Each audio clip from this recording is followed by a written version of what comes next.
Ladies and gentlemen, welcome back to Driven Wyld. Today we are talking about SmartScale on Doordash. So Doordash is always testing out ways to make dashing more efficient, and this time they are introducing a new SmartScale system for orders at fast food restaurants. So with that said, we are talking about everything you must know about the SmartScale from a dasher's perspective, how it actually is for DoorDash drivers and the corresponding fast food workers, and everything in between. But before we do that, let's go over a quick disclaimer. The content of this video does not contain and is never intended to be legal, business, financial, tax, or health advice of any kind. This video is for entertainment purposes only. It is advised that you conduct your own research and consult qualified professionals before applying anything you find online. I also want to be clear that this is going to be very market dependent, and what applies to me in my market may not apply to you. So with that said, let's get started. First and foremost, DoorDash, as usual for a lot of these pilot programs, has very limited information on their help pages. So it is safe to assume this is a limited pilot, especially for the additional cost of sending each location a SmartScale. Like, come on. So what do we do when we can't find what we need on DoorDash? We go to the experts on Reddit, because we found quite a few threads on there, actually. Wendy's weighing orders. They said all merchants will have them soon, and they will have to weigh every order before they give it to a dasher. So who's getting the blame when a customer says they're missing food? I feel like the merchant side is going to be a bit nightmarish, to be honest. I already see them struggling when there is some kind of technical difficulty, and it is resulting in the restaurant or dasher getting docked because of it. Not to mention how this is going to add a level of friction to the order pickup that less than no one needs. How's that even going to work? Because a customer can literally just complain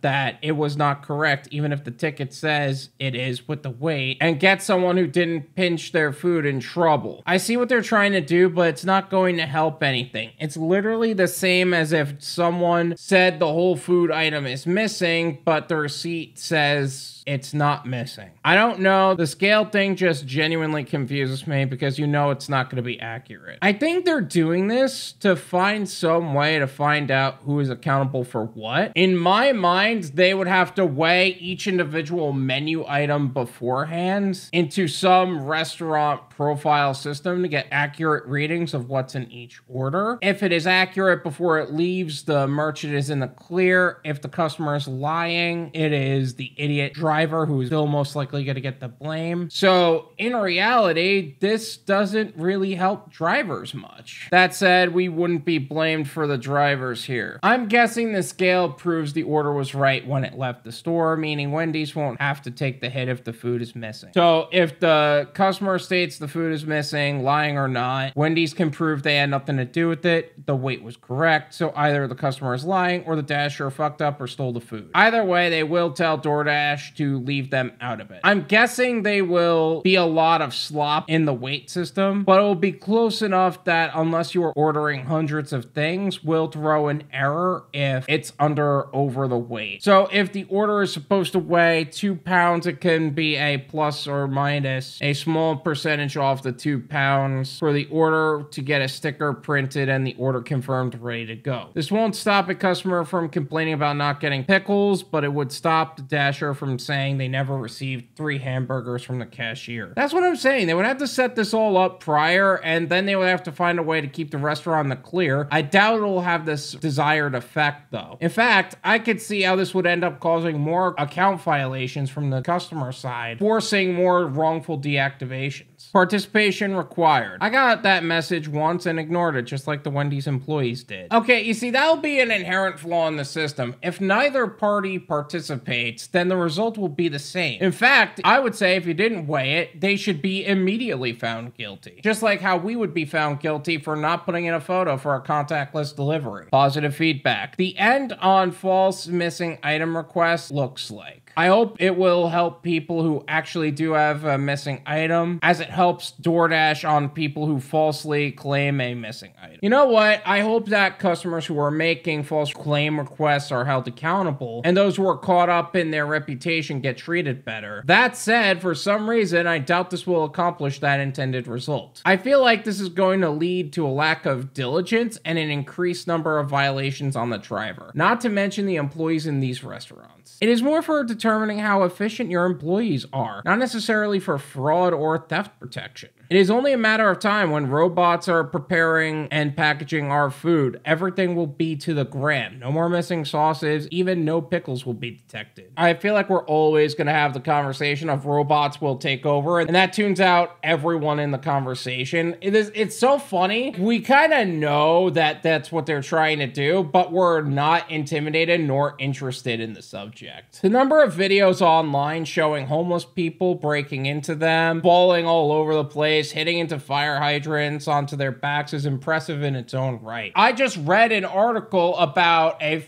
restaurant that is completely automated by robots, and people aren't intimidated by that at all. Either way, even if it is in the future, it is vital to make sure we are financially protected in case they do replace us by robots. And one of the ways you can accomplish that is by diversifying your gig portfolio by joining the Driven Wyld Discord server. The Driven Wyld Discord community is exclusive for gig workers looking to expand their knowledge and expertise in the self-employment and entrepreneurial journeys. I partnered with high-level professionals to bring you some of the most exclusive benefits based on your personal needs as a gig worker. Exclusive professional opportunities and gig postings, more live streams with high-level professionals in our industry, an educational system to help you build your own dispatch company, and scalable opportunities. Whether you're a gig worker looking for more opportunities to earn or looking for an exit strategy because the gig economy is an income bridge to what would be a long-term goal and not the goal, and if you're looking for something with more growth potential and has more scalable opportunity, there is something here for you. Check the link in the description and sign up and get started with making the most amount of money in the least amount of time in the safest possible way. Thank you so much for watching. I really appreciate it. As always, make sure to hit the like button, subscribe if you're new, and I'll see you guys next time. Peace.